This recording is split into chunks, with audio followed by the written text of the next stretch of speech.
Bismillah, assalomu alaykum. O'zimiz qo'shni mahallaga olib keldik.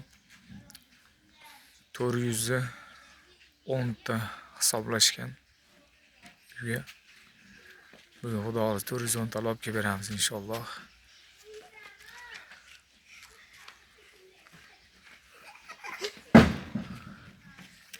Bitta sho'x bolalar ko'p ekanda biz mahallali meni qiyratishyapti bular. Mana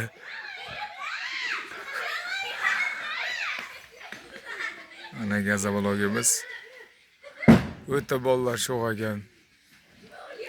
O'zimiz yoshlik esga tushib ketdi. Traktorlarga osillardik, eshik araba, ot arabalarga osilib qiyratardik. O'zim yoshliklar esimga tushib ketdi mana. Maza qilishyapti bolalar.